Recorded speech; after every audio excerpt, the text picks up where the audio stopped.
Friends, ಇವತ್ತು ನಾನು ನಿಮಗೆ ಕೊತ್ತಂಬರಿ ಬೀಜದಿಂದ ಹೇಗೆ ಕಾಫಿ ಮಾಡ್ಕೊಬಹುದು ಮನೇಲಿ ಅನ್ನೋದನ್ನ ತೋರಿಸ್ಕೊಡ್ತೀನಿ. ನೀವು ನೋಡ್ತಾ ಇದ್ದೀರಾ ವಿಜಯ್ ಕರ್ನಾಟಕ, ನಾನು ನಿಮ್ಮ ಸಾರಿಕಾ.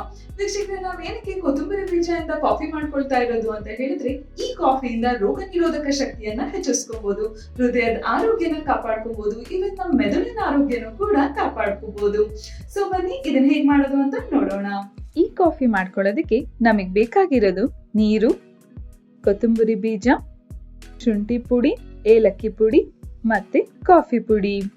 ಶುರು ಮಾಡ್ಕೊಳ್ಳೋಣ ನಮ್ ಕಾಫಿ ಮಾಡ್ಕೊಳ್ಳೋದಕ್ಕೆ. ಮೊದಲು ಒಂದ್ ಪ್ಯಾನಿಗೆ 1 ಲೋಟದಷ್ಟು ನೀರನ್ನ ಹಾಕೊಳ್ಳಿ. ನೆಕ್ಸ್ಟ್ ಇದಕ್ಕೆ ಕೊತ್ತಂಬರಿ ಬೀಜನ 1 ಸ್ಪೂನ್ ಅಷ್ಟು ಹಾಕೊಳ್ಳೋಣ. ನಾ ಕೊತ್ತಂಬರಿ ಬೀಜನ ಸ್ವಲ್ಪ ಪುಡಿ ಮಾಡ್ಕೊಂಡಿದೀನಿ. ತುಂಬಾ ಫೈನ್ ಪೌಡರ್ ಬೇಡ, ಸ್ವಲ್ಪ ದಪ್ಪ ದಪ್ಪ ಪುಡಿ ಇದ್ರೆ ಸಾಕು.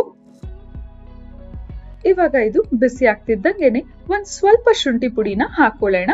1/2 ಸ್ಪೂನ್ ಅಷ್ಟು ಹಾಕೊಂಡ್ರೆ ಸಾಕು. ಆಮೇಲೆ ಒಂದ್ ಚಿಟಿಕೆ ಅಷ್ಟು ಏಲಕ್ಕಿ ಪುಡಿನ ಹಾಕೋಬೇಕು.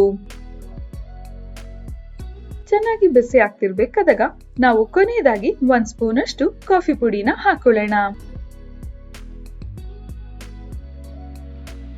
ಕಾಫಿ ಪುಡಿ ಹಾಕಿ 1-3 ಸೆಕೆಂಡ್ಸ್ ಆದ್ಮೇಲೆ ಸ್ಟವ್ ನ ಆಫ್ ಮಾಡ್ಕೊಳ್ಳಿ.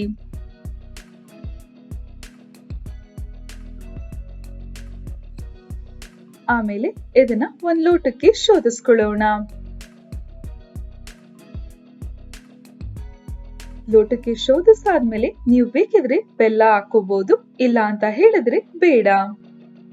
ನೀವು ಈ ಕಾಫಿನ ಮಾಡಿ ಕುಡಿಯೋದ್ರಿಂದ ರೋಗ ನಿರೋಧಕ ಶಕ್ತಿಯನ್ನ ಹೆಚ್ಚಿಸುತ್ತೆ, ಮೆದುಳಿನ ಚಟುವಟಿಕೆ ಸುಲಭವಾಗಿ ಆಗಲು ಸಹಾಯ ಮಾಡುತ್ತೆ, ಇವನ್ ಜೀರ್ಣಕ್ರಿಯೆ ಸುಲಭವಾಗಿ ಆಗಲು ಸಹಾಯ ಮಾಡುತ್ತೆ, ಯಾವುದೇ ಕಾಯಿಲೆ ಬಾರದೇ ಇರೋ ಹಾಗೆ ಕಾಪಾಡುತ್ತೆ, ಇನ್ಫೆಕ್ಷನ್ ನ ತಡೆಗಟ್ಟುತ್ತೆ.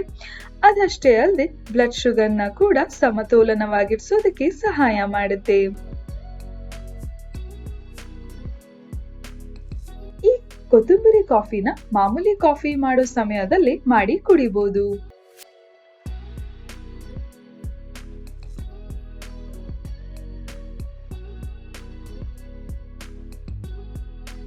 ನಿಮಗೆ ಟೇಸ್ಟ್ ಇಷ್ಟ ಆಗ್ಲಿಲ್ಲ ಅಂತ ಹೇಳಿದ್ರೆ ಒಂದಿನ ಬಿಟ್ಟು ಒಂದಿನ, ಇಲ್ಲ 3 ದಿನಕ್ಕೆ ಒಂದ್ಸತಿ, ವಾರಕ್ಕೆ ಒಂದ್ಸತಿ ಆದ್ರೂ ಟ್ರೈ ಮಾಡಿ.